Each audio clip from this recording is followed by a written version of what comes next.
everybody, SonGoshuaku here for the WWE Survivor Series WarGames 2024 review. Alright, so we kick things right off with the Women's WarGames match consisting of Rhea Ripley, Bianca Belair, Bayley, Naomi, happy birthday by the way, and Io Sky versus Liv Morgan, Nia Jax, Raquel Rodriguez, Tiffany Stratton, and Candice LeRae.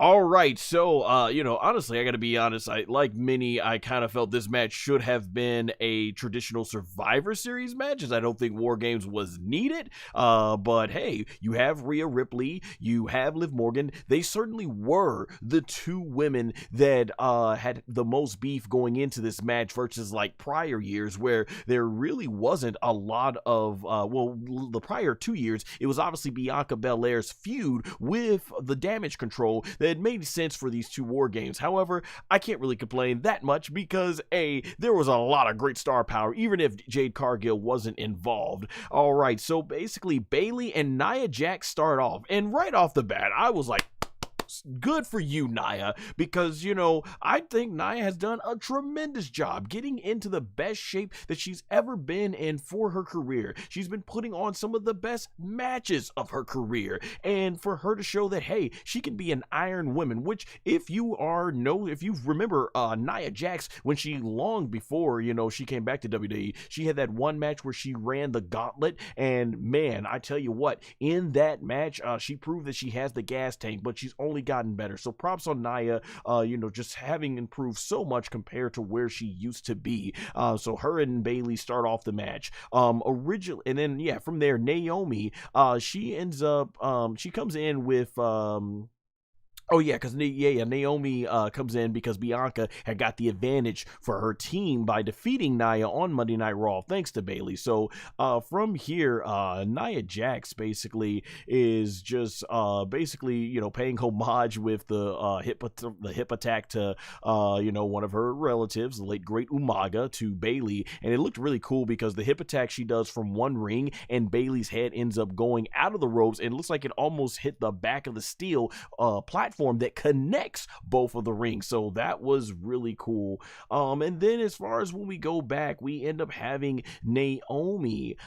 She ends up coming out with the birthday hat on, and the fans are saying happy birthday to her. From there, we get very conveniently a Kindle stick that is neon colored in a toilet seat.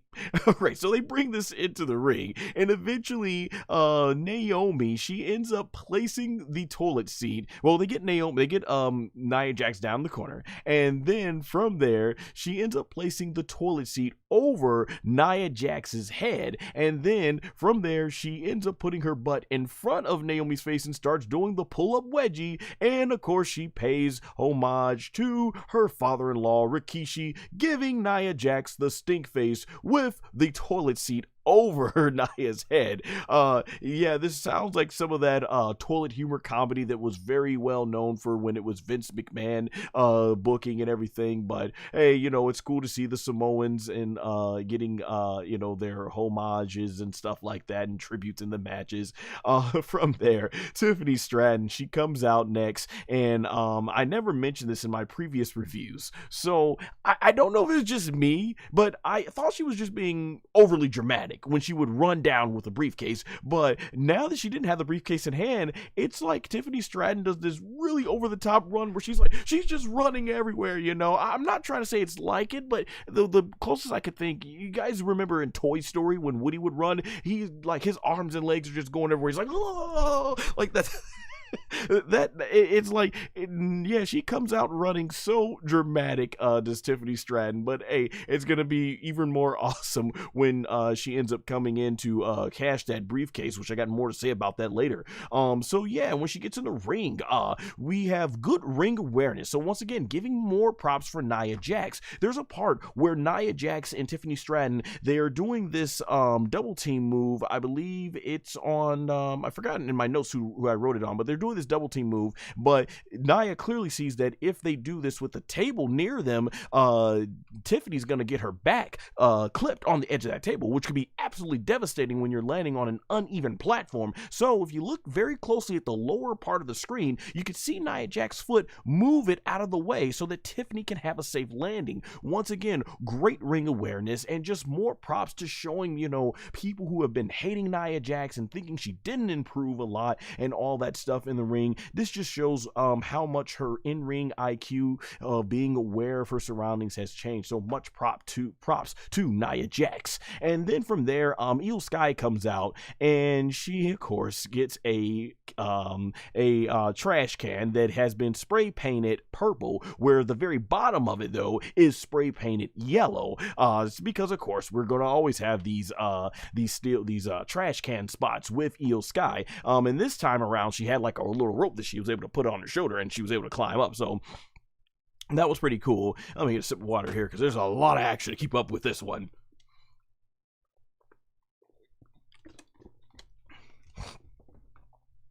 All right, so let me see here.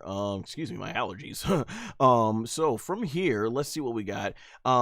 So yeah, this part actually was a little scary for me. So Io Sky, she actually does a sunset flip from the top of the cage because Candice LeRae meets her up there. Now, from this moment, the way it looked is as if Io Sky landed with her legs straight. And for those of you who have probably seen some really nasty injuries, if you land straight, it can break the shins in half. And I'm like, oh my gosh, she has nowhere to bend her knees on the landing. Thankfully, it looked like she was, because Io Sky is a lot shorter, she was able to hang on to Candice LeRae's legs just long enough that her tippy toes were just hanging and she was able to safely land there. So that was pretty cool.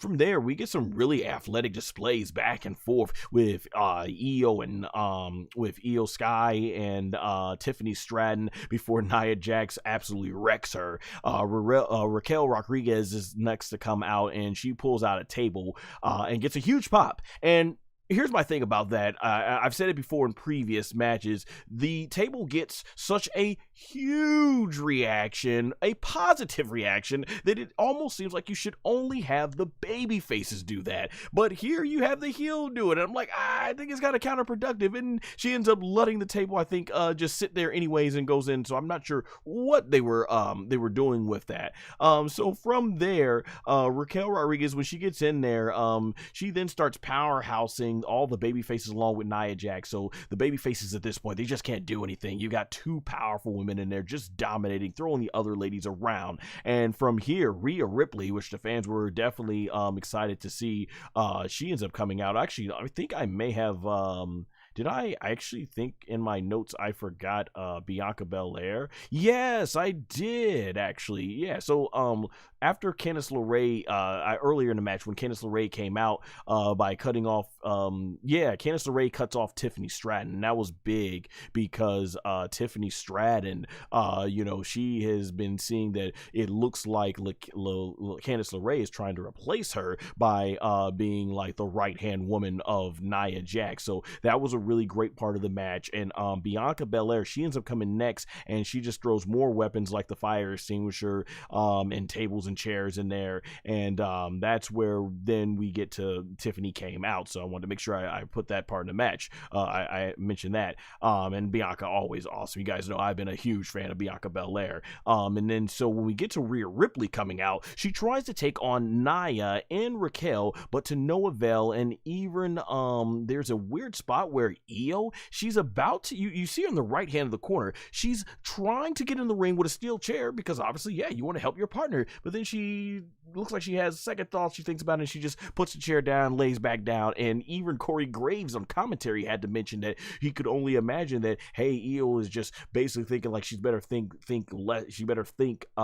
have second thoughts about it and everything. So it just looked weird. So I don't know what was going on there and how that actually factor into the story. However, eventually the baby faces, they're ganging up on Raquel and Nia, and Rhea then actually takes that toilet toilet seat and breaks it over Raquel's back, and the way it just exploded into different pieces and stuff, man, it looked really awesome. Fans were chanting, "This is awesome," and I thought this was actually hilarious. So Nia Jax ends up getting whipped by Bianca's braid, but here's how it's going down. Bianca's taking her braid, and she's like, psh, psh, psh, and then it's Bayley who has grabbed the other, because Bianca kind of had these two ponytails that were there. So while she has that, Bianca has one braid from her hand. You have Bayley with the other braid from Bianca, and they're both just using Bianca's own hair and just whipping the crap out of Nia Jax. So I thought that was pretty funny, pretty clever. It's a time that I guess Bianca is okay with Bayley grabbing her hair, because usually anybody that grabs Candice LeRae's grabs Bianca's hair usually ends up getting a big whiplashing from her own hair. So from there, we get Candice LeRae, yes, so we get the old, was it the flying spot stick only to, oh yeah, yeah, that's right. So as I was mentioning, Candice LeRae ends up coming in. Yeah, she sends Io Sky flying. I mean, like, she go whoosh, and Io Sky's like whoosh, just ends up flying right back from this candlestick. So amazing sell job from Io, and this is where Bianca then takes her braid and whoosh, whacks it right across Candice LeRae's abdomen. So man, you know that always gets a huge reaction whenever that happens. So then it's Liv Morgan's turn, and she ends up quickly running to the back area, because she wants no part of Rhea Ripley, because Rhea Ripley's in the cage, and she's like, come on. And from there, Liv Morgan, she ends up coming back out with the baseball bat, synonymous of what broke in storyline Rhea Ripley's face. And I should have mentioned, I don't know if it was like a minotaur or something like that. It was some sort of like that mythical creature or something. And I mean, if you're a Dragon Ball fan, particularly the Dragon Ball Super manga, you know the character Moro. It was kind of something like that, but it looked really cool. Basically, that Rhea had, it was it was to protect Rhea's face because of obviously the orbital bone injury. And so when she gets in the ring, Rhea actually takes the mask off and reveals just the makeup. So it's like, oh no, I was just fooling you. My mask is definitely still, I'm still good. I don't need the mask anymore. But personally, I thought she should have kept the mask on as a weapon because it had horns. I'm like, oh, you can just jab those gals with it. But yeah, anyways, you get to the next part here. So eventually this leads to everyone teaming up on, because the match officially begins. And this is where Liv Morgan basically is, everyone in the team is holding Rhea Ripley down. Yeah, it gets pretty brutal here. Everybody's holding Rhea Ripley down on her knees, and Liv Morgan just starts going ham with body shots, basically right to the stomach with the bat, like boom, boom, boom. I'm like, man, it's pretty crazy. And then from there, she ends up, whacking her in the back with a baseball bat. So yeah, it looked like pretty brutal stuff here. And then we get this big epic spot where I think it's Io, she ends up using the trash can, putting it over her head to do the moonsault, because you always know, if you've watched in every single women's WarGames match, Io Sky has done this spot, but she still finds ways to make it cool. And Tiffany Stratton, so yeah, the way it's set up is Io Sky's on, I think, the right side of the cage, and you have Tiffany Stratton on the left side of the cage. So you kind of got one group of women, they're here, the other group of women here, obviously there to catch them, so that there's no real life catastrophe once these women land. But they try their best with the camera angles to try and keep it above so we don't see the women, preparing themselves and everything. But that being said, Io Sky does a moonsault, crazy looking moonsault in the trash can, lands on the other set of women on the right side of the ring, and then on the left side of the ring you have Tiffany Stratton does, I think, like a senton bomb, basically, and lands on the other women, and it looked really cool visually. But like I always said, this is one of those moves in the matches where, from a psychology standpoint, never really made sense, because honestly, if you're trying to win this and they're going to actually jump up from a high distance, why would I want to catch them? why would I just not want to run the other way and let them crash and burn? And that eliminates that person as a threat, But that being said, it's one of those moves where you kind of just gotta, take the realistic psychology, check it at the door, and just be awe and wow at the spectacularness of the maneuver. Who we got that, and the fans are going crazy and all that stuff for it. So eventually, Tiffany, she takes the Money in the Bank briefcase out of the trash can and contemplates on whether to cash in on Liv Morgan or Nia Jax. And they're still mentioning, how would this work? Does this become a match for the world title, or does if she ends up pinning the woman who's the world champion on the opposite team, does that mean their team win plus she wins the world title? So unfortunately, we'll still don't know the answer to this because we didn't get that far. Because from here, Raquel ends up distracting Tiffany Stratton. She's like, "What are you doing? Like we're supposed to be teammates. Like, what are you doing?" And like, out of all times, this is what you're thinking of now. And we get this really cool spot here, and this was so smooth. So basically, who was it? Raquel. After quickly from there, I forgot who does it. But someone starts going ham with the fire extinguisher, and it's just, I think it's Io. She takes the fire extinguishers, and it's like all over, and it just forms this big giant puffy cloud, smoke and everything in the ring, is because of how thick the fire extinguishers are. But when the smoke clears, it's so cool the way they shot this. Raquel's like, "Oh, this is ridiculous," and she goes, but she can't move.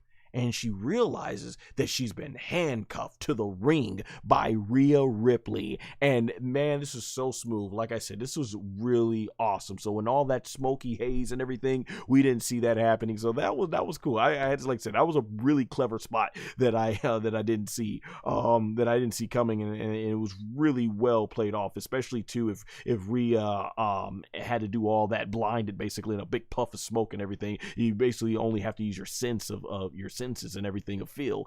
So that was really cool. And from there's a funny part where Nia starts whipping Bianca with her own braid. Like, man, it's like sometimes it's like, if the hair was just wrapped up, you don't have to have these issues. Even when Rhea, you'll notice when Bianca's running down to the ring, she has to hold her ponytail up to make sure she doesn't land on it and everything. Like, in the mixed martial arts, UFC, there's a reason why these women wrap their hair up and stuff like that, or even guys with long hair. There's a reason why they wrap their hair up when they're doing the fights. But going back to this is where we get this spot on the ring. So Bianca is eventually on a table, and it's going to be Nia Jax is going to try and do the Annihilator, though I'm not sure how that would have worked at the given that of the extra height of Bianca. So I figured that she was going to probably go for some sort of Vader bomb. Didn't matter, because what ends up happening, Naomi saves Nia Jax, and Naomi and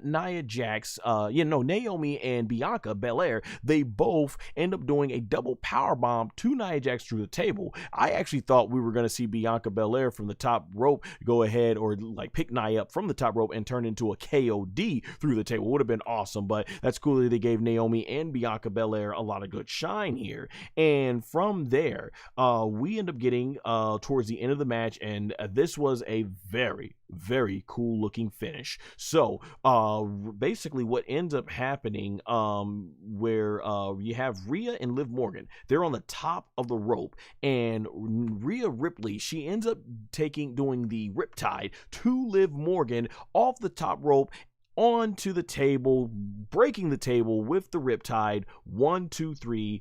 Rhea Ripley wins the match for her team, and this looked even better in slow motion. I think the reason why this worked really so well, because Liv Morgan obviously being on the shorter side of height and everything, when Rhea Ripley being on the taller side, when Rhea Ripley lifts her up and slams her, it looked like Liv Morgan, because of how short she is, takes a good 15-foot drop through the table. Looked brutal, looked fantastic, looked finished, and the finish itself, from a story standpoint, makes sense because of the heat. Let's face it, out of everything that's gone on this year with the women, the biggest blood feud in the WWE has no doubt been Liv Morgan and Bianca Belair. I'm looking at the picture of her. Liv Morgan and Rhea Ripley. Hey, you can't blame me. I'm still wanting my Bianca Belair versus Rhea Ripley match at WrestleMania, hopefully. But nonetheless, it was a great finish and another great way to eventually, hopefully, lead to Rhea Ripley finally getting this championship back to Liv Morgan so that we can get on to things like Bianca Belair versus Rhea Ripley and building that up. But that being said, all the baby faces, basically, they end up celebrating in the ring and everything. And from there, they end up getting on top of the cell. Evil Sky, particularly, she was super happy. She just jumped and wrapped her arms and legs all around Rhea Ripley and everything, and Rhea was holding her down, and they were just goofing around and stuff. It was pretty funny and cool. So yeah, all the women got on top of the cage and facing the hard camera side and everything, and yeah, you know, they got the big celebration. So like I said, I actually thought like the match was fun. It had its great spots, its moments. I think when I compare it to the other previous two women's War Games matches, I think I did like those two better than this one. This might be my least favorite one of the main rosters. That by no means makes it bad. It's just I thought those two were much better, but it also really did help, going back to what I said at the beginning of this stream. Those two matches were built on the foundation of the Bianca Belair versus Damage Control feud that was going on for the better part of 2 years. So the story really made sense. This was them kind of just taking all these women and trying to put them in this match so they could have the women's War Games, when really the biggest issue was between Liv Morgan and Rhea Ripley. So overall, though, it was a fun match. It had its great moments, its great matches. Like I said, I would not put it as the absolute best of the three women's main roster War Games, but by no means was it bad. I did really enjoy this. But yeah, I think it would have been cool to see a traditional tag team match and everything, but the War Games match was definitely cool nonetheless. All right, let me take a water break here.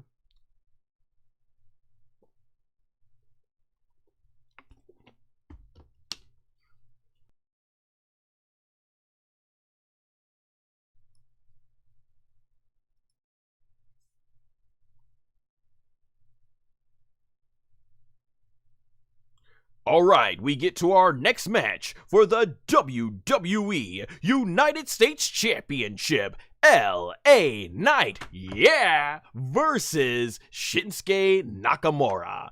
All right, let me say right off the bat, and I know I might get flack for this because I know a lot of WWE fans currently, especially if you've grown up in my era of like the 90s or even before the 80s of WWE music, we've heard some absolute bangers from Jim Johnson, Def Rebel, and other artists that have been licensed by WWE or even commissioned.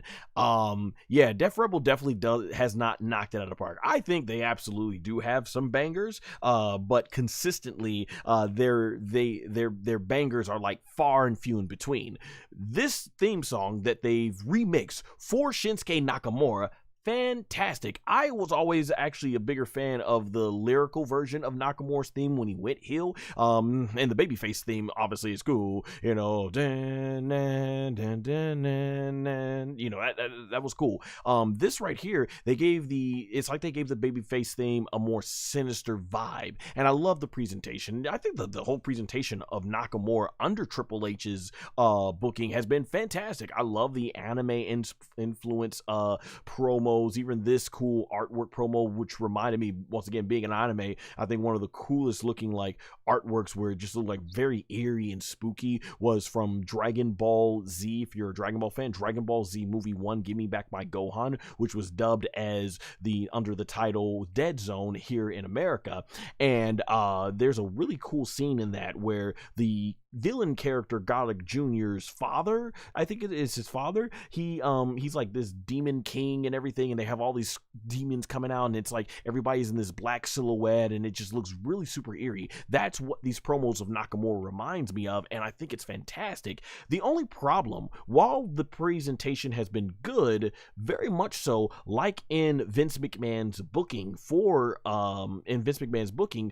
Triple H hasn't given Nakamura, I would say, a lot of big wins. It felt more like, okay, build Nakamura up to be a challenger and a quick, and it's not like a several month build where he's given a huge push. It's like, okay, let's bring him on TV in about 3 months, about 3 weeks or a month, and build him up and try to make him a big deal, and then after that we'll just have him lose. And it's like, you can have tremendous presentation, and I think this is one of the problems that we had with the late great Bray Wyatt, and particularly before The Fiend. You would have him talk a big game because Bray Wyatt, tremendous promo, but he kept losing. He kept getting booked to lose over and over, and it's like, no matter how good of a game you can talk, if you can't walk the walk into a victory, it's like, it's hard, I think, for fans to get invested in wanting to take that character serious. And I think this is the problem with the Nakamura. Now, when I went into this match, I'm like, okay, that's cool. They've given such a great new presentation to Nakamura, but he's just going to go in there and probably lose to LA Knight. But the story of this match was that LA Knight had a hard time with Nakamura. Everything that LA Knight kept throwing at Nakamura basically kept just coming back even stronger. He had an answer to almost everything that LA Knight was throwing at him. So I'm like, oh wow, they're really building up Nakamura as something strong here, for eventually when LA Knight hits the the blunt force trauma and gets the pinfall. And so surprisingly, at the end of this match, Nakamura hits LA Knight with the Kinshasa, if I said that right, hopefully I pronounced it right, in the back of the head. 1, 2, 3. And I tell you, ladies and gentlemen, I got out my seat. I was like, what? They actually did it? They actually had Nakamura win the U.S. title? Like, I didn't even think we were going to get a win, but we did. And I'm like, wow, okay. I'm like, I'm a little mixed, bittersweet, because I felt we could have done a little bit more. Well, I felt the WWE could have done a little bit more with LA Knight's U.S. title win. There was so much happiness for when he finally won it. Give him some bigger matches, and he had some fantastic matches. But I felt like they could have been doing a lot more presentation-wise in terms of stories and everything. But Nakamura, you did the right thing. Like, this is how you get people more invested into the Nakamura character, by giving Shinsuke these big wins. So he's got new presentation, he's got the US title, and it makes you wonder, is this a legit push? Are we serious now? Are we done with Shinsuke Nakamura being built up in a quick period of time after spending lots of time off of TV? And basically now he's going to be on TV, he's going to be presented as a big deal, and I don't know if they'll give him to the world title picture. It'd be nice to see, but I'm always willing to see where this goes. I think LA Knight will be fine. LA Knight will definitely be fine because he is still very much that over. Maybe they're preparing to try and get him into the main event scene. Who knows? We'll see where that comes from. But shocking, but at the same time pleasantly surprised. Didn't see it coming, but it's cool, and hopefully it means good things for Nakamura. Let me take a sip of water here.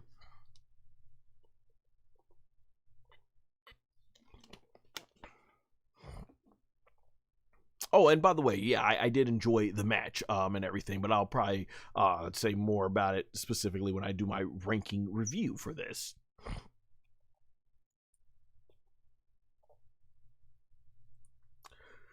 All right, we get to the next match for the WWE Intercontinental Championship. Braun Breaker versus Sheamus versus Ludwig Kaiser.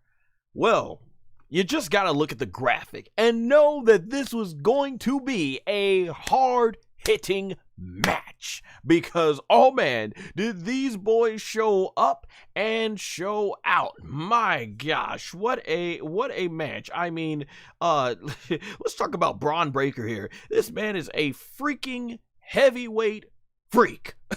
That's the best way to cry it. A freaking heavyweight athletic freak.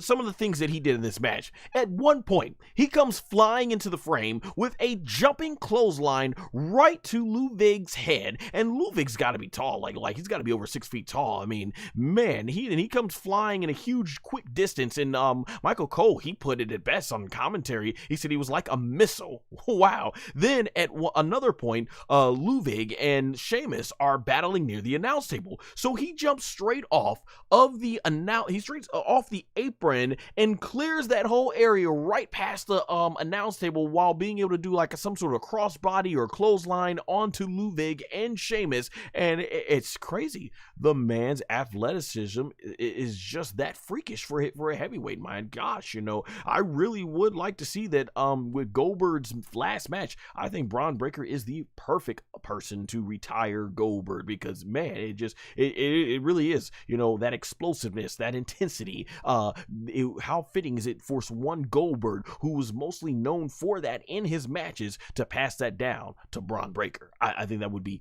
absolutely fantastic. But that being said, Ludwig Kaiser, he then starts going crazy with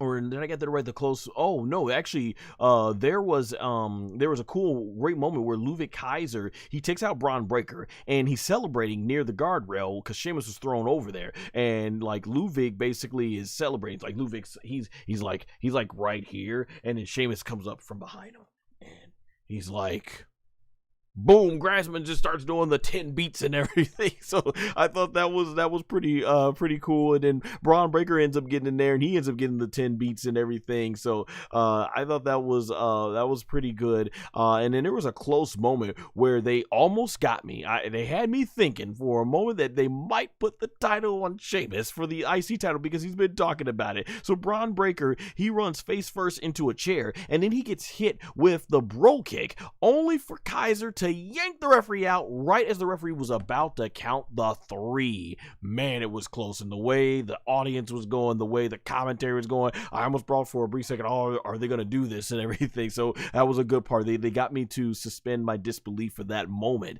And there was also a part where Ludwig Kaiser, he starts going crazy with the shillelagh to Sheamus. And when it looks like he's about to finish Sheamus off, my gosh, the heavyweight athletic freak that he is, you have Bron Breakker just comes into frame and just boom, man, nails Ludwig Kaiser with a spear, and then he ends up getting another big spear to Sheamus to get the 1, 2, 3. And when they played this back on the replay, because like I said, the first angle, he comes out of frame, which is great because you want to surprise the audience. But then when you show the other angle, you actually see that he didn't just run straight to Ludwig Kaiser, but he ran with Sheamus' body on the ground, on the canvas, and he jumps, he leaps over Sheamus, and in midair is able to bam spear, just like bam, spears Ludwig Kaiser right down to the canvas. Like, man, just always amazing.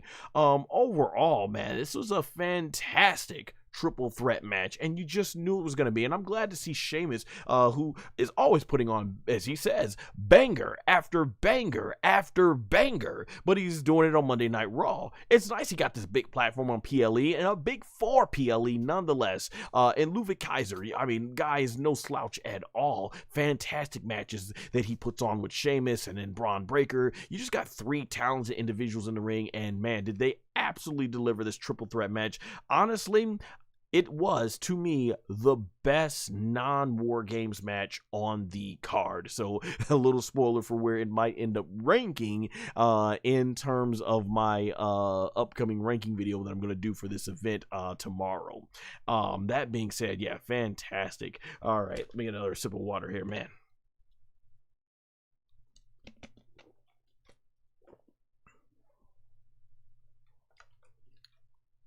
Oh man, what a fantastic triple threat match that was indeed. All right, next up, it is for the WWE World Heavyweight Championship. Gunther versus Damian Priest. So, the story going into this match was that Gunther has lost his in-ring mojo, his confidence, and they basically made it a one-sided feud with Damian Priest. And usually when WWE does one-sided story build-ups, it means the person who was on the lower side of that, who was on the short end of the stick, basically for that one-sided build-up, they're gonna go over. Of course, I was wrong. They did that for The Undertaker and Brock Lesnar WrestleMania 30, and I was like the one guy in the front row. I didn't even think it. Man, Brock Lesnar winning, and that I knew, though, this was not going to be the way this one went, because I knew Gunther was gonna go ahead and walk away here as champion. But as far as the match goes, I was a big fan of their SummerSlam match. Thought it was really good. So the storytelling and the psychology in this match was on point. That's what I really loved about it. It was really on point. So right from the entrances, Damian Priest, he comes out very confident, whereas Gunther, he comes out just looking unsure of himself, like, oh man, and he just looks off, and that plays right into the beginning of the match, because Gunther, who is the ring general, is out-wrestled by Damian Priest, and one does not just simply out-wrestle the ring general. So I thought that was really great. But what happens, and just once again, brilliant storytelling, the way they did this in this ring, the way they worked this match. So there's a part where Damian Priest does like a shoulder tackle to Gunther, and it definitely gets him out. But you see Damian Priest is like, oh, my shoulder, he's like, oh, that hurt my shoulder. And as Gunther's recovering, he looks up and he's like, and he starts smiling. And this is where it's like, okay, Gunther is now becoming a shark who smells blood in the water. And so it takes a little bit moment for Damian, because he's trying to no sell. He's trying to like, I'm good.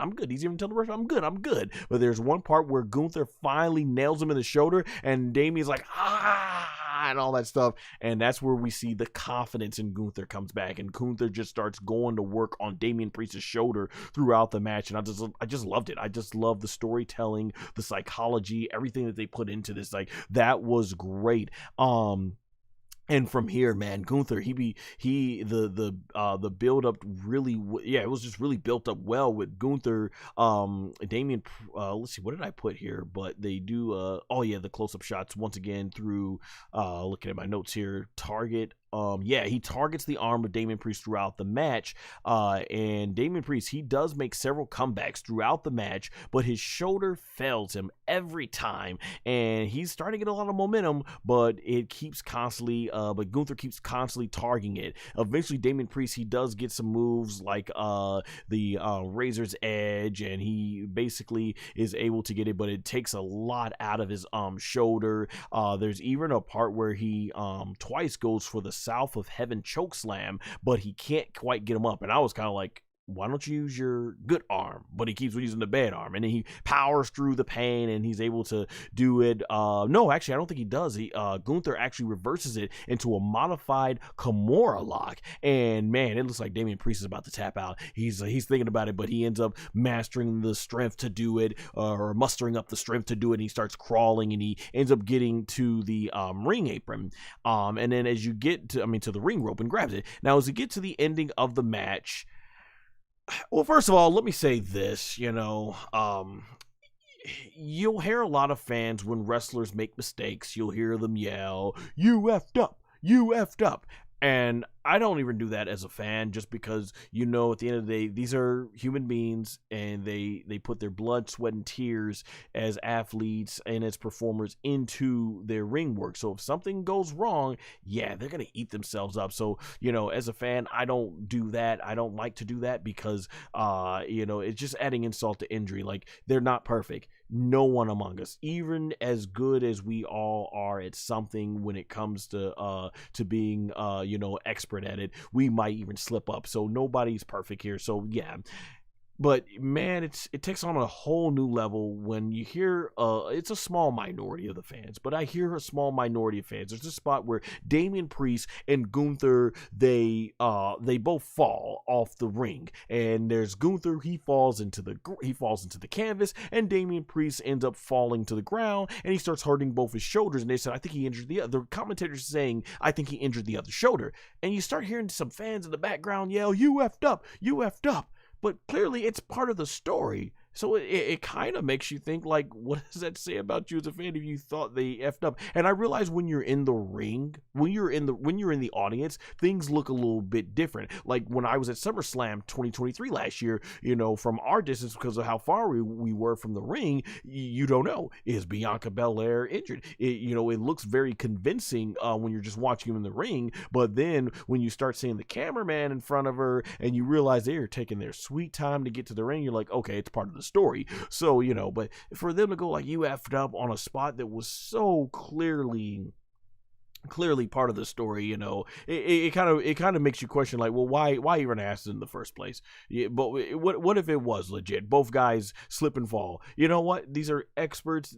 These are ring experts in the ring. They're gonna mess up sometimes, but they are still good enough at their job that they are in the position they are. So I just had to get that part off my chest because I was just shaking my head. I'm like, it's a clear spot, part of the match. How are you yelling they effed up when they clearly didn't? Like, if anything, I think they effed up chanting you effed up because it was part of the match. So yeah, but that being said, we get to the actual match, and oh boy, this finish here. It basically was Triple H booking and his team regurgitating the finish from SummerSlam. So when Damian Priest is out there selling both his shoulders, Finn Balor comes out of nowhere, jumps off the steel steps, and does the coup de grace, boom, onto Damian Priest and throws him in the ring.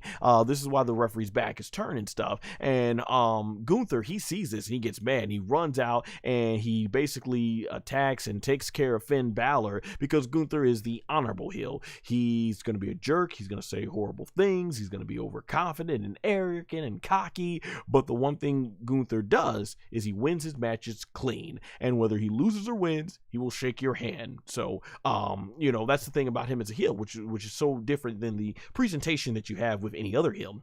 However, he ends up taking advantage, and he sort of like takes the shoulder and the head and wraps it all up in a sleeper hold and everything, and ends up basically putting Damian Priest to sleep. So the winner via technical submission is Gunther, retaining the oh my gosh, I am so stuck back in the thing. It's late, ladies and gentlemen, when I'm live streaming this. Let's try this one over again. We're live, pal. The Ring General, Gunther, retains via technical submission the WWE World Heavyweight Championship. There we go. We got it right. Like I said, we humans are not perfect, but hey, it's about keep going and everything. That being said, man, I wasn't feeling this one. I know a lot of people say Triple H is cooking, and hey, I'm right there with you. I agree. Triple H is definitely cooking, and majority of time he certainly cooks up some great dishes for the WWE audience. But this finish, I would say, if we're gonna use the analogy of cooking, this finish came out was sort of a burnt dish. Yeah, this dish was cooked, but I think it was overcooked. It was burnt. That's the best way I describe this. And this is someone who loves Triple H's booking, but very and granted, during Vince McMahon's time, later years in the booking, there was a lot of things that had me kind of scratching my head, and I just didn't understand like what. But this one right here is like, we're going back to Finn Balor after I thought it was done. Like, it looked like he had finished Finn Balor. Like, Finn Balor hadn't even said anything about him for the last month and a half, and now he came back here, and I thought it made sense at SummerSlam for Gunther to lose, or for Gunther to win via Finn Balor interfering. It told the story where it needed to go with Damian Priest and Finn Balor, and it allowed Gunther to get the world title, and it kept Damian Priest looking strong. So I thought, now Survivor Series, with all that out the way, all those shenanigans, now this is the time for Gunther to go in there and defeat Damian Priest 100% clean. I thought this was them basically doing what they did with Randy Orton, because he didn't beat Randy Orton decisively. So he had a rematch and he got the decisive victory. Therefore, since he didn't get a decisive victory over Damian Priest, he would come back in and get that decisive victory. But that's not what they did. That's not what they did here, and so that is what it is there. Yeah, I did not like the finish. It had me booing. It had me on, and again, granted, that's what the story's supposed to do, but it had me. I was at my tears like, boo, boo, because, man, I just wanted to see this one go right down the middle. 1, 2, 3, Gunther gets that clean victory and moves on. Yeah, so here we are, back to Finn Balor and Gunther. Back to Finn Balor and Damian Priest. I don't know where else to go with this. I guess they're just gonna redo the same thing. Maybe they're gonna build up to Hell in a Cell. I don't know. I guess we just gotta see. But yeah, this ending really brought it down a notch. And yeah, this comes from a guy whose favorite all-time match is WrestleMania 17, Stone Cold Steve Austin versus The Rock. Obviously in hindsight, that heel turn did a lot of harm, where it feels like it took 20 plus years and that the WWE is just now recovering from that. I get that, but I thought the execution of the ending of the finish, if you're gonna turn him heel, I thought that was well done in terms of shock and suspense. But this one right here just felt like we were going back to the same thing. Yeah, that's my thing about it here. Let me get a sip of water here for a break.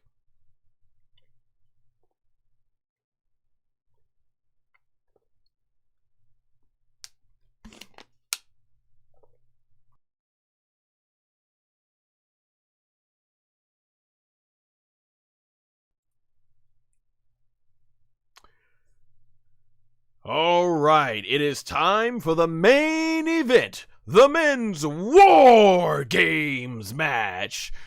The old bloodline, the OG bloodline, consisting of Roman Reigns, Jimmy Uso, Jey Uso, the Usos, and Sami Zayn with CM Punk versus the new bloodline, consisting of the self-proclaimed tribal chief Solo Sikao, Tama Tonga, Tonga Loa, Jacob Fatu, and Big Bronson Reed. All right, so as I said when I made my appearance on the made my appearance on the what was that, the No DQ review recently and everything, I was saying how basically for that match, I thought it should have been 4-on-4. All you needed was the OG 4 Bloodline members versus the new 4 Bloodline members. But I definitely think adding Bronson Reed and CM Punk did not hurt that match. And having seen this match played out now, it certainly did. And it worked perfectly into the story. So the matches are hyped up in an interesting way. I guess it's a football thing, but I don't follow football and everything. So it probably went over my head, because they were doing where all the people participating in this this main event match, they were basically introducing themselves in terms of like a university, and with the university, their university was like somehow tagged to their tagged to like their catchphrases and everything. So I thought that was really cool. We have someone in the chat, Vikas. Hi, yeah, thank you for stepping by and everything. I'm gonna definitely be looking at the chat after I'm done with the review here to see what you all thought about Survivor Series. That being said, as far as during the match here, the entrances were good. The new bloodline all came out together, so they were solidified as one. Now, when it came to the entrances for everyone else representing the old bloodline, they all came out separate, which I know it was like, oh, are they all divided and everything? But I thought it was cool to kind of show just how much bigger of a star everyone has become since the last time they had the first WarGames men's match, which featured the old bloodline. Totally different vibe, and I really like that.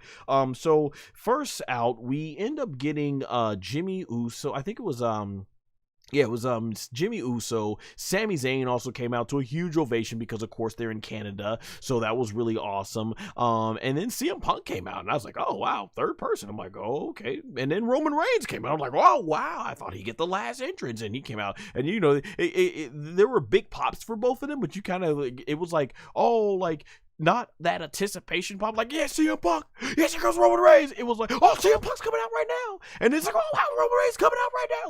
Like, wow, okay. So, like, they put Jey Uso at the end. And, of course, Jey Uso had the most lit entrance when everybody was coming out doing the yeet, yeet, yeet, yeet. Yeah, that was cool and everything. And then, granted, I do hear that Jey Uso has recently outsold Roman Reigns and Roman Reigns and CM Punk in merchandise. So, that was pretty cool. Maybe that's one of the reasons. But Jey Uso ended up starting out, and they were just playing a lot of stuff up during the entrances. Like, is this gonna make them united to where they need to be? That being said, the first ones to start off the match for their respective teams is Tama Tonga and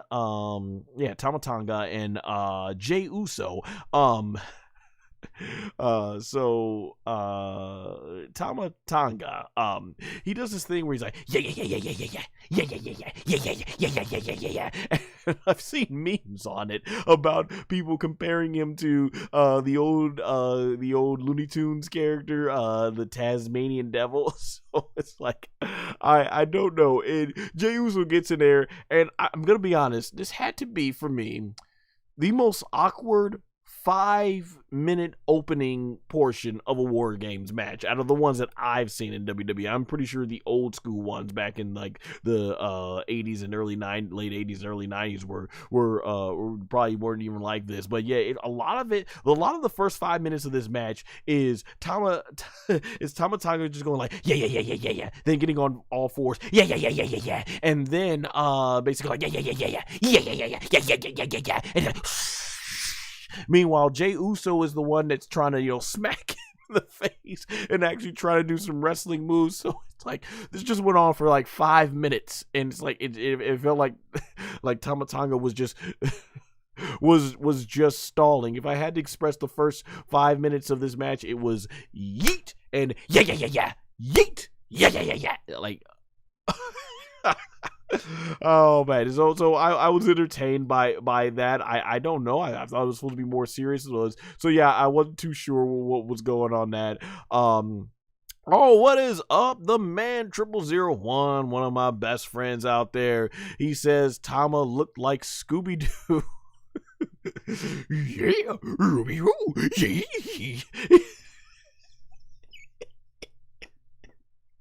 It didn't pop me on my own stream, Metro. Now I'm thinking of it like it kind of does seem like his yeah. It does kind of seem like Scooby-Doo's laughter. Yeah. We need a yeah face off between Scooby-Doo and Tama Tonga. Oh my gosh.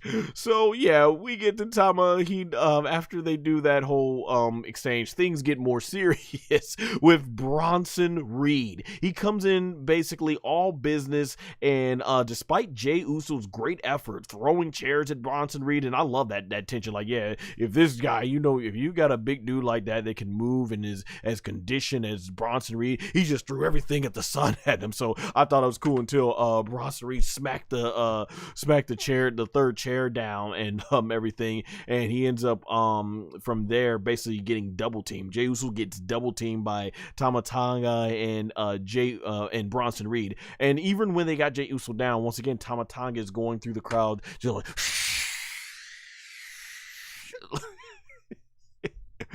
oh my gosh.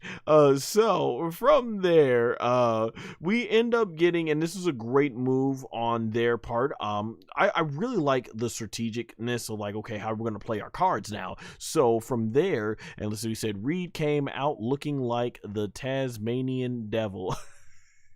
The man 0001 said that, it's funny because I was actually mentioning how often the Tasmanian Devil, he ends up, that's what I was saying that's how a lot of the fans, usually they meme, Tama Tonga sounding like that when he goes like, yeah.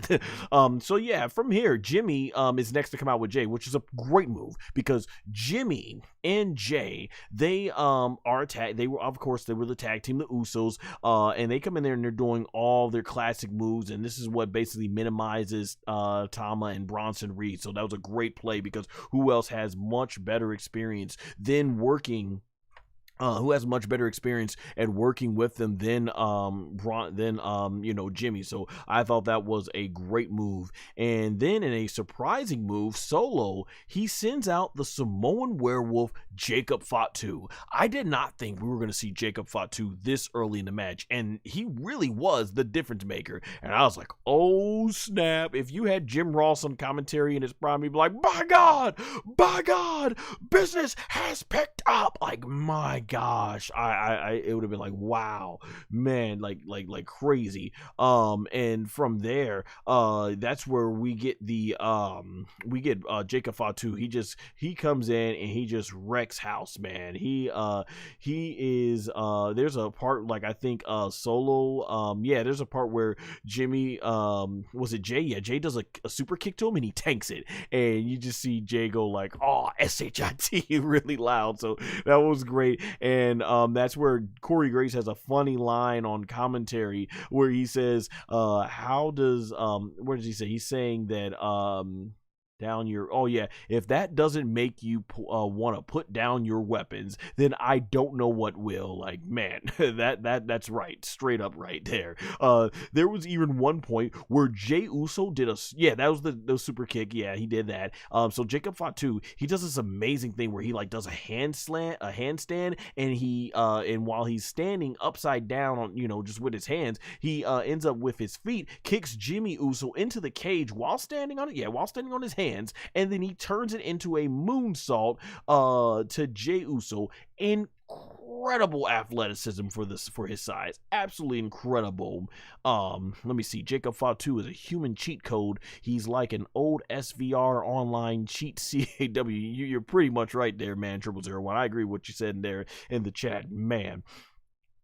And then from there, my notes all got all out of discombobulated here. Let me see, where was I at? Let's see here. We were at Jacob Fatu so after that, CM Punk, he was ready to come on out, but Roman, he stops him. And he tells Sami Uso, right, to go instead. And boy, you heard the audience, they were like, oh my, yeah, like, oh boy, yeah, you heard him say that. So from here, it's Sami Zayn. He's basically got to take on these behemoths when he gets in there. And Sami and the Usos, they try their best to try and do a 3-on-1 attack, but Jacob Fatu ends up being too much of a difference maker. And then from here, Tama, he comes out next, basically to easy pickings in the ring for a 4-on-3 encounter. He also brings in a table, which, like I always say, I question why do you have the heel bring in the table and everything and stuff like that. And then from here, the old bloodline, they is just dominating here. Jacob Fatu is still doing ridiculous athleticism as he yells to the cameraman, get the hell out the way, when he does the thing where he jumps on the top rope, landing then on the top ropes like where his thighs are, and then uses that to springboard onto the moonsault. Crazy. From here, Roman is about to leave, but CM Punk, he brushes him to the side as if to say, don't you ever effing tell me what I can't do. So Roman's like, I know he didn't. So CM Punk ends up coming straight out there, and CM Punk, so he finds himself here. He's in a 4-on-1 situation because the old bloodline has just been going ham. So CM Punk, he ends up taking out a red toolbox, and Michael Cole mentions how the last time CM Punk was in a match, he busted Drew McIntyre's head wide open and had a whole crimson face coming down. And CM Punk, for a moment, he's doing his thing. He's got that red toolbox, and he's going ham on all 4 of these guys and everything, until the craziest part in the match. So get this. CM Punk does a bulldog to Jacob Fatu, and onto face first. Jacob Fatu goes face first onto the steel toolbox, and CM Punk is celebrating, and Jacob Fatu just gets right back up, no selling it. Dude is like Broly in Dragon Ball Z movie 8. If you're a Dragon Ball fan, Goku does his mighty Kamehameha wave, and Broly just tanks it and goes like, what was that? That's exactly what happens. And Jacob Fatu, he wrecks CM Punk after this, man. And from here, yeah, he just like throws CM Punk in the air for a pump up Samoan drop, and there you go. So then Solo Sikao, he's the last to come out from Team New Bloodline. So before Solo gets in the ring, he has the Bloodline members put Jimmy, Jey, and Sami all head first, one by one, in front of where the door should go. And then Solo basically just swings the door, bam, in front of them, taking them all out. And CM Punk's like in the corner, still being wrecked by Jacob Fatu. Man, it is like crazy from here. And then he locks the door, and yeah, so from here, yes, it's basically a 5-on-1 beatdown for CM Punk, because yeah, Bronson Reed does the tsunami to Sami Zayn, aka now Sami Uso, and then you have before that Jacob Fatu does the big splash off the top rope onto both Usos, and then the 5 of them, they jump CM Punk, and it's a massive beatdown. So Roman Reigns is eventually freed here, and Solo makes the decision to go ahead, and this is weird psychology of the match. Solo wants to lock Roman Reigns out, say, you ain't never getting in here. But here's the thing, it's been established that in order to win WarGames, the final participant has to get in the ring. Once all 10 participants are in the ring, can the match actually officially begin. So are you trying to win your match? Are you trying to win He's like, are you trying to win your team the match or not? So I don't know what Solo Sikao was doing here from a storyline standpoint as a leader. And then on top of that, they're spending so much time because Roman Reigns is trying to figure out, okay, I'm just going to climb, because I'm like, okay, like he can't just climb up the cage. They're filling so much time trying to keep Roman out. I'm like, you're just going to allow his teammates to recover. So I don't think that was the best look of leadership in the storyline for Solo Sikao to do that. So I didn't know what the heck was going on here. And of course, eventually Roman Reigns, he gets in and he knocks everyone out, that was trying to climb the cage, Bronson, the Tongas, and from there, Roman, he eventually is mixing up in the cage, and he does a cross body to all the new Bloodline members to take them out. And Solo, he ends up, this is a really cool spot right here. This looks smooth as heck. Solo, he throws Roman Reigns over the right side of the ring, and Roman's body ends up going into the ring of the left side, and it ends up propelling Roman Reigns' body back into Solo, and he whacks him like with a smack or a clothesline. Sick as heck. Nice and smooth. Really cool spot. Definitely check that part out. Oh, man, that was pretty cool. All right, and then from there, Solo, he throws Roman. Yeah, so he throws Roman after that cool spot that you get. Roman, he ends up helping up all his fellow teammates, except for CM Punk. They are all having this big intense stare down, but Paul Heyman, he comes in, he gives them this big prep talk, talking about how this is war, and this gets all 5 men on the same page. But for some reason, the ring crew is trying to break the chain that keeps the door locked, which once again makes no sense to me in terms of how it fits into the storyline, because it's like, that's the purpose. It's supposed to lock the door so that everybody doesn't get outside, and therefore they mention how you're not allowed to climb over, because then you forfeit for your team. So I don't know what was going on with that, and then so from there, everyone starts going at it. So the official WarGames has begun. We get 2 stereo Uso splashes, which had been a while since we've seen it. They deliver it to both the Tongan brothers. There is at one point where Roman goes for a spear, but Solo side sweeps him into CM Punk, who had Jacob up for a GTS. So there we go. There's one part where Jacob Fatu goes for one of his jumping moonsaults off the rope and misses and lands on his leg. Also looked like CM Punk kind of moved out the way. But of course, they do this injury angle similar to what they did at SummerSlam. This is their plot device for basically being able to effectively write a way for Jacob to lose the match without actually, being the one taking the pinfall or submission and everything. So really good booking, I thought, right there to protect Jacob Fatu. From there, things start just getting crazy mayhem out of here. So Bronson Reed, he then goes for the tsunami all the way from the top of the cage. And man, I was like, oh my gosh, I'm like, this is going to hurt Bronson Reed. So he comes down, however, 15 feet down. CM Punk ends up grabbing Roman Reigns and pulls him out of harm's way. And when they play this slow motion, man, it looked like that sucked. Bronson Reed, he's going to be feeling that in the morning. But this was a cool spot that CM Punk was able to save Roman Reigns out of the way. So Roman realizes that Punk saved him, and it's here that Roman offers his hand to CM Punk and finally pulls him up. But then they are interrupted by Jacob Fatu. This then leads to Solo getting 2 Samoan spikes to Roman Reigns, and it looks like Roman is about to get pinned, but the Usos thankfully interrupt with the pinfall. And then the Usos, they leash multiple super kicks to Jacob Fatu and put him down with 1D. From here, Sami ends up taking out the other Tonga, and Jimmy Uso, he does a splash all the way from the top of the steel cage through the table to Jacob Fatu.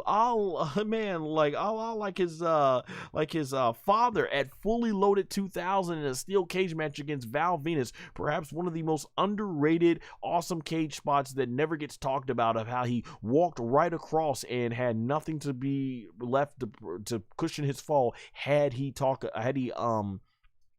failed or something went wrong. And my gosh, the amount of trust Val Venus had for Rikishi for that. So that was really cool seeing this moment work out for them. And then from here, Sami Uso, he then helps up CM Punk with the Usos helping up Roman Reigns. And this is where we get to the really cool finale, because the fans start saying, F you Solo, F you Solo. So Solo Sikao, he looks around and he sees that all of his 4 bloodline members, new bloodline members, they're all out, and he is surrounded now by the old bloodline and Roman Reigns. And his last thing to yell is, I'm still the tribal chief. And from there, Jimmy and Jey, they both super kick him, and then they both super kick him at the same time, and this causes Solo to go into the corner, and Roman says, your turn. So Sami runs and does the haluva kick, boom, right to Solo Sikao, and Solo Sikao ends up staggering out of the ring, out of the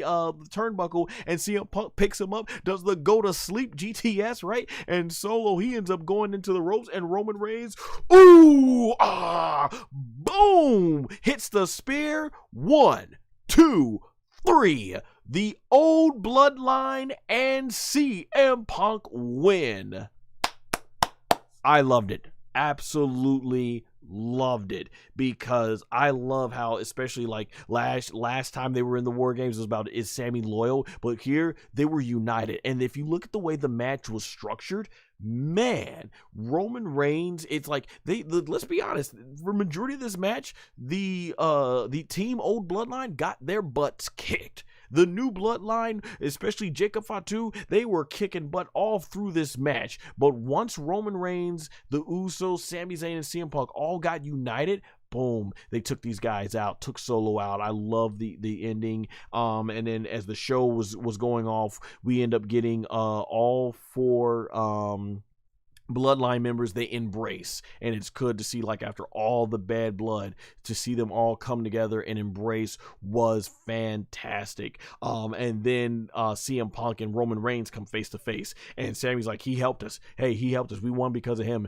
And Roman Reigns, he sticks his hand out, and CM Punk sticks his hand out, and they shake hands, and Roman Reigns was like, for one night only, and CM Punk responds back, for one night only. And you see Paul Heyman, he's just ecstatic, and so he starts shaking hands with all the old bloodline members as they're coming out, and he gives CM Punk a big hug. And then Roman Reigns, and oh yeah, by the way, when he's giving CM Punk a hug, you can hear the camera pick up to him telling Paul Heyman, he says, when the time comes, I'm gonna ask for that favor now. And then when Roman Reigns comes out, he has this stare down with Paul Heyman, and Paul Heyman is doing the whole praying symbol, just like Solo, just like Jacob does for Solo, and you heard him so many times during this match. He's like, I love you, Solo.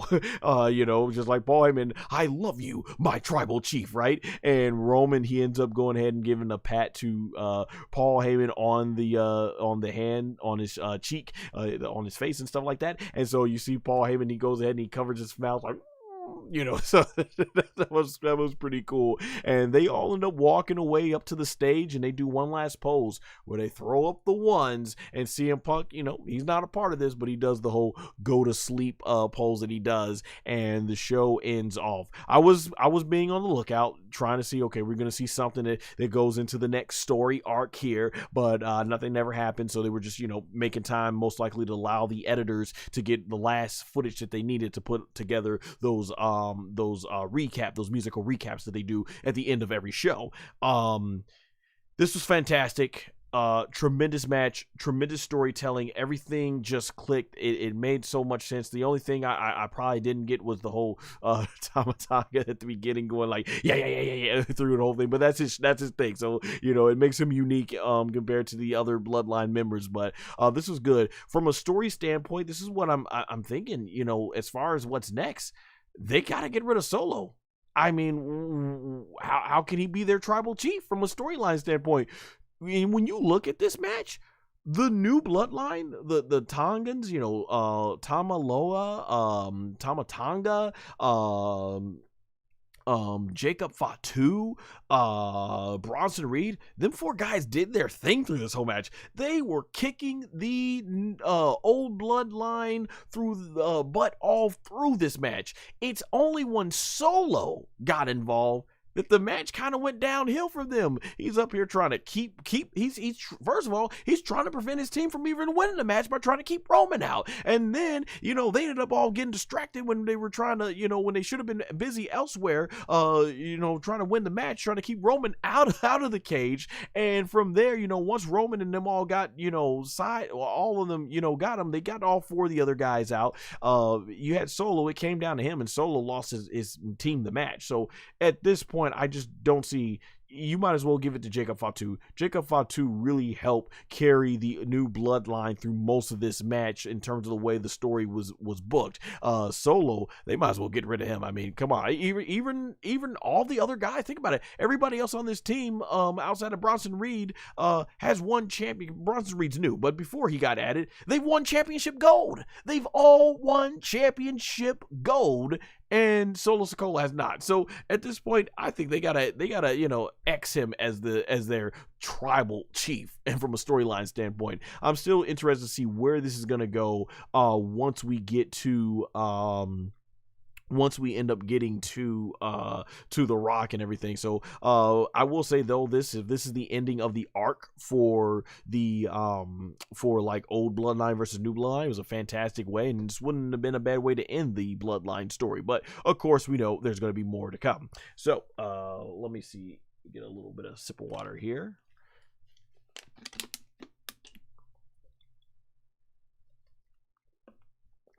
All right, we're going to go over to the chat. All right, man, 0001's been very active in the chat. Let me read ones that he put here. New ones. Okay, he said, Sami Zayn, a.k.a. Mick Foley, for kids born after 2008. Yeah, pretty much, yeah. Sami Zayn is probably, I've heard other podcasters say that Sami Zayn is the closest thing we've had to a Mick Foley character. So, yeah, it's really good. Just man, it's amazing just how far I think like all these guys have come through this storyline with Roman Reigns. Matthew from Botchamania was rubbing his hands together. Yeah, there's definitely there's some parts in this match where I'm pretty sure Botchamania is definitely going to be able to snatch up on this show. He also says Solo is like straight to VHS/DVD villain, no aura. Wow. Oh man, straight to VHS/DVD. Yeah, we're from that era. I've heard fans say that they felt that Solo Sikao has no aura. Obviously you hear the fans all the time, F you Solo. He's certainly not our tribal chief, right? There's a reason why Roman is called the OTC. But hey, you know what? I'm glad that they've let Solo do more than just stand stand there being, you know, menacing, and they've let him go ahead and show more of his personality. So that's been really cool. But in this role as Tribal Chief, of course, he ain't nothing compared to Roman Reigns, the real Tribal Chief. The ring crew. Okay, so he said the ring crew was trying to leave work early, and someone had to tell him, "Hey, get out the shot! You're in the shot. The match is still on." All yeah, that was weird. It makes me wonder, was Roman not supposed to climb up? Were they supposed to bring that out and he was going to break through? But it's like, yeah, it is faster just to climb out and everything and stuff like that. So yeah, whatever happened with that. And then he says it was at this moment he knew he effed up. I believe that's in response to Solo Sikao. That's the best way to put it. The fans do it. They were chanting it. Yeah, it definitely. It was a great way. Exactly. You know, when the villain in the story, whether it be a movie, an anime, or comic book, or whatever form of fiction you enjoy, when the villain finally gets what's coming to him, and they did it in such a great story way. And like I said, I just love the unity. I love the fact that the reason Solo ends up losing is because all 5 of them work together with their finishers and stuff together. Like that was fantastic. That being said, hey, thank you, man, 0001 and Vicus. If I said your name right, thank you for joining the chat. And for anyone watching this on demand, I will be back tomorrow night with my ranking of WWE Survivor Series, which you can click right there on the screen when it's available. Also, make sure to go ahead and like, comment, subscribe, and hit the notification bell so you are notified when I release new content. And all my social media platforms will be there in the description and pinned comment below. Until next time, take care.